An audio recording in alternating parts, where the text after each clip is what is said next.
to everybody.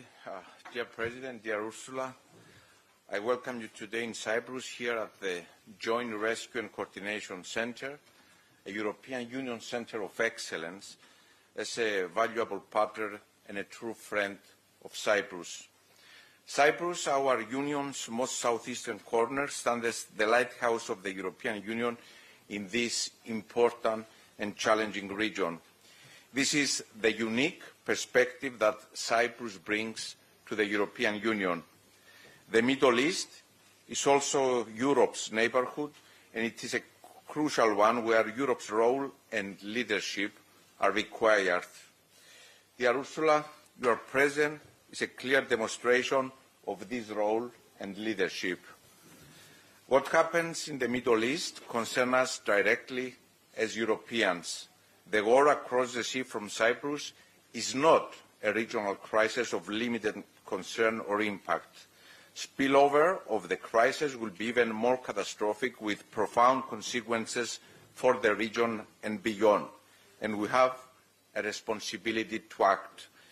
During the discussions with the President, we spoke of our shared concern as regards the severely deteriorating humanitarian situation in Gaza. What is unfolding before our eyes is a humanitarian tragedy. It is blatantly clear that there is an urgent need to deliver aid to civilians as effectively as possible. The Cyprus Maritime Corridor aims at scaling up aid by complementing other routes that include the all-important Rafah crossing point from Egypt and the airdrops from Jordan. It is also clear that we are at a point where we simply have to unlock all possible routes.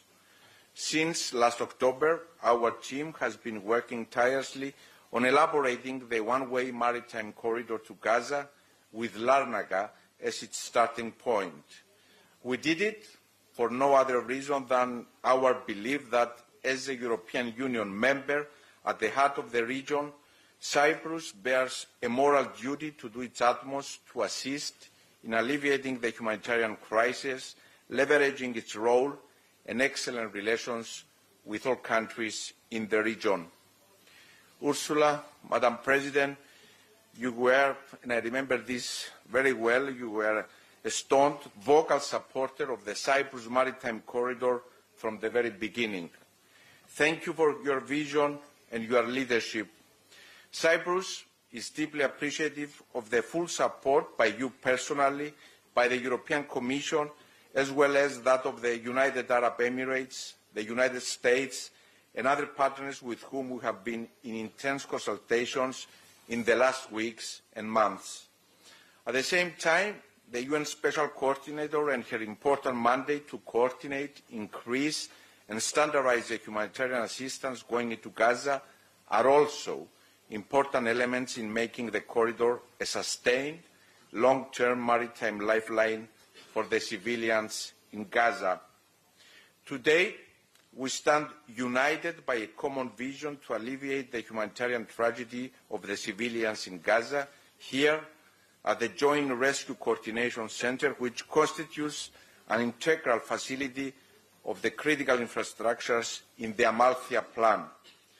The other critical facility in the Amalthea capsule is Cyclops, the Centre for Land, Open Seas and Port Security, established in close cooperation with the United States. Here, at the JRCC, where we also monitor all sea traffic going in and out of Cyprus. As we have discussed, the number of migrants from Syria and Lebanon have been consistently increasing in recent months, which is deeply concerning for Cyprus. I look forward to working with you also on this, Ursula, and just as we are doing today, to do so in a result-oriented manner. With the President, I also discussed this morning our efforts to resume negotiations on the Cyprus problem in line with the relevant UN Security Council resolutions and the European Union law, values and principles. A solution to the Cyprus problem will have a resounding regional impact as well. We agree that the European Union can be a driver for developments on the Cyprus question, And in this regard, we exchange views on the state of play in EU-Turkey relations, in which the Cyprus question is, of course, a core component part. Dear Ursula, once again, it is a great pleasure to host you and your team to Cyprus in order to deliver the implementation of the Amalthea Initiative, of the Maritime Corridor for the delivery of aid in Gaza. Our journey only just begins. Welcome. Thank you. Thank you very much, Mr. President. Dear Nikos, thank you very much for welcoming me and my team here to Larnaca and in particular to the Joint Rescue Coordination Center. We are here because Palestinians and in particular those in Gaza need all our help. The humanitarian situation in Gaza is dire, with innocent Palestinian families and children desperate for basic needs. And today we are facing a humanitarian catastrophe in Gaza. And we stand by the innocent civilians in Palestine. And this is why Europe is financing a major humanitarian aid effort for Palestinians in Gaza and in the region. 250 million euros this year alone. But the key challenge is to get the aid to the people on the ground in Gaza. And we know the difficulties faced at the land borders in Gaza, be it through the Rafah border crossing or through the Jordan Road corridor. And that is why today the Republic of Cyprus, the European Commission, the United Arab Emirates and the United States, of course supported by other critical partners, announced our intent to open the maritime corridor to deliver much-needed additional amounts of humanitarian assistance by sea. Together, our nations intend to build on this model to deliver significant additional aid by sea. So I am extremely grateful to you, Mr. President, dear Nikos, and to the people of Cyprus for your leadership in establishing the Amalthea Initiative.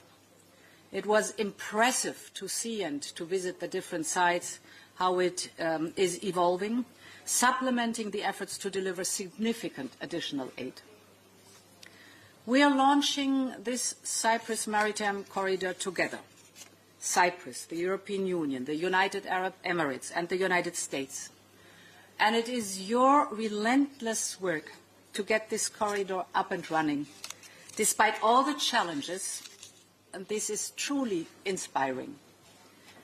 We are now very close to the opening of the corridor, hopefully this Sunday, and I'm very glad to see that an initial pilot operation will be launched today.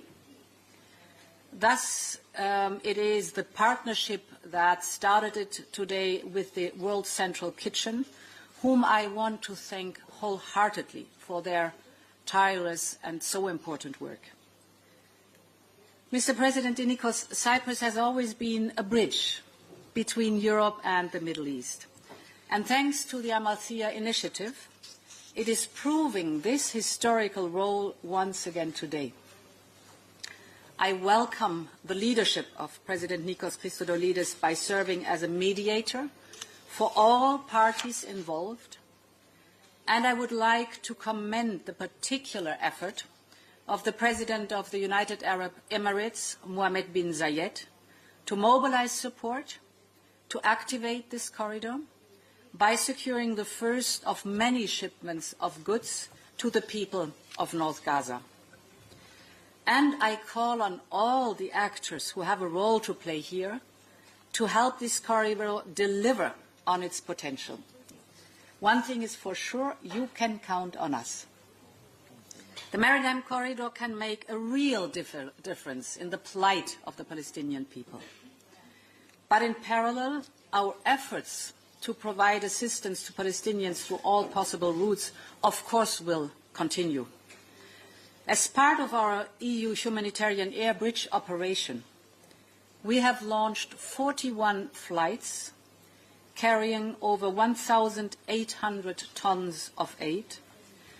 and we will consider all other options, including airdrops, if our humanitarian partners on the ground consider this effective.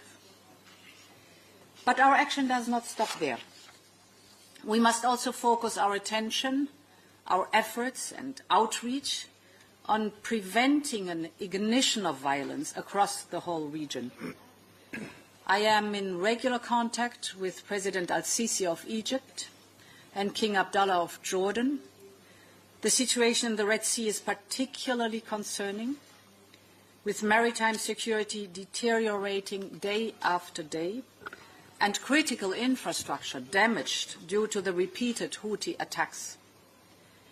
This is why we have launched the EU Naval Force Operation Aspides, and I know that Cyprus has deployed 2 naval officers for this mission, and we really thank you for that, Mr. President. With Aspides, Europe is acting to ensure freedom of navigation in the Red Sea, working alongside with our international partners. Finally, a word on the day after. We agree that we must start preparing today with a viable perspective. And this perspective continues to lie in the two-state solution. This requires an immediate humanitarian pause that would lead to a sustainable ceasefire. It is clear that there can be no forced displacement of Palestinians and no blockade of Gaza. But it is equally clear that Gaza cannot be a safe haven for terrorists, and that we will keep on calling for the immediate unconditional release of all hostages held by Hamas. Europe will continue to help build momentum for this political horizon. So thank you again, Mr. President, dear Nikos, and I want to thank everyone working here at the JRCC. You will play a central role in the Amalthea initiative. You are already playing an important and central role overall in the region here, so something comes on top of your responsibility. You embody Europe's solidarity at its best. And I know that the people of Cyprus themselves know what suffering and loss can feel like. And therefore, we in the European Union stand by you, Mr. President, in your efforts to resume the peace talks for the solution of the Cyprus question. Here, too, you can count on us. Many thanks. Thanks.